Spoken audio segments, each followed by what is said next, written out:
So you may have seen the headlines. Angry parents, tensions rise, impending takeover.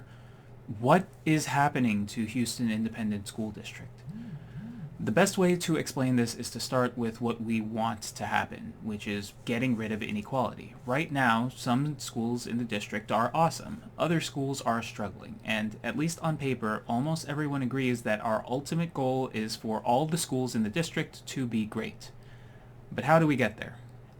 If your school has problems and you've already talked to the teachers and the staff and even the principal, but they can't fix things by themselves, the next level up is the school board. We elect board members to deal with big problems, and they are supposed to be directly accountable to the public. If the board members can't fix the schools, then the next step is to elect new board members who can fix them.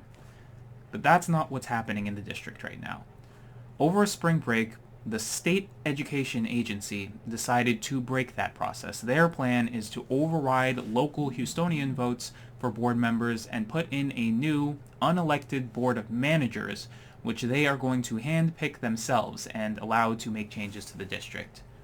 And a bunch of questions might spring to mind here, like, who would these managers be? What are their ideas for improving schools? What's the potential selection criteria? What are you saying they'll have the power to do? Who would they be accountable to? How are students and staff and parents and community members going to raise concerns to these managers? But all of this skips past the first and most important question: do we want these managers? What if we never agreed to this? Just because the goal is to improve schools doesn't mean that we're okay with any method of trying to do that. Ask Houstonians if the school district has problems. Most will probably say yes, but ask them which educational leadership they trust more, Houston's or Texas's. I think the majority who have any opinion are going to pick Houston. TEA is unpopular with Houston educators for many reasons, including not having a very good track record during the times that they took over other districts. And this decision is very important. It affects all district employees, and it could literally shape a generation of kids. So, what does this mean?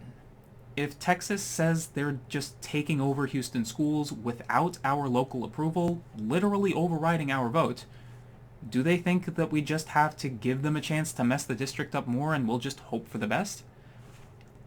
It seems like the answer is yes, because TEA held the first meeting to respond to the Houston community and explain themselves last night, and they skipped right past this first question of what if Houston doesn't want you to do this, and instead they slowly told us all about their process for doing it anyway. The Deputy Commissioner of Operations, Alejandro Delgado, took us on a PowerPoint journey from Stage 1 through Stage 5 of their planned selection process for this potential board of managers. And then TEA sorted through a bunch of community questions to find only the softball ones and responded to just those. After a while of the community being very vocally unhappy with this, which produced all of those headlines, Congresswoman Sheila Jackson Lee literally had to take over the takeover explanation to stop it from being any more of a mess.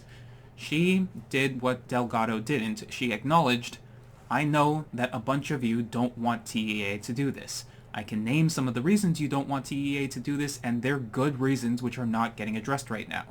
And she told us that she would talk to TEA Commissioner Mike Morath and let him know he has to go about these community meetings in a better way. Here's the thing. She also made an important point. She can't speak for all of us. We don't know what exactly she's going to say to Mike Morath. We need to speak up for ourselves. So let's do that. TEA is doing a take 2 of this community meeting tonight at 6:30 in Chavez High School.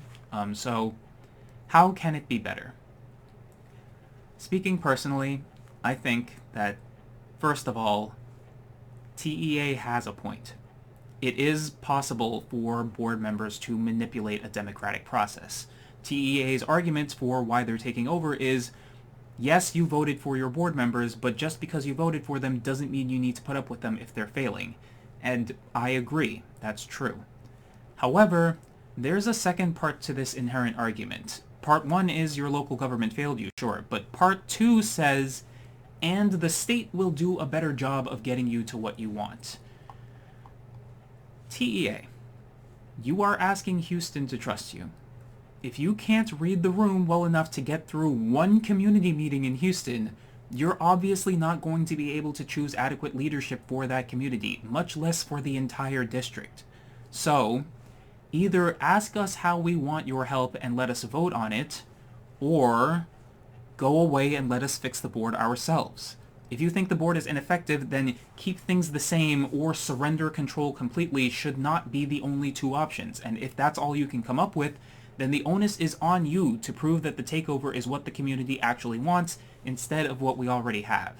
So, if you ask me, the meeting at Chavez tonight should start by TEA answering this one question. Did Houstonians tell you that we wanted a TEA-appointed board of managers? If yes, when and where did that happen? If no, where can we tell you what we actually want so as to avoid being forced into this against our will? Until you answer that properly, none of the rest of this is valid. That's my take, and if you agree, please do share this video, make your voice heard at the meeting in person if you can, and if you have another take or more to add to this, please add your perspective to this. We need as many people speaking about this for Houston as we possibly can so that the state doesn't decide that it can just take over and do whatever it wants.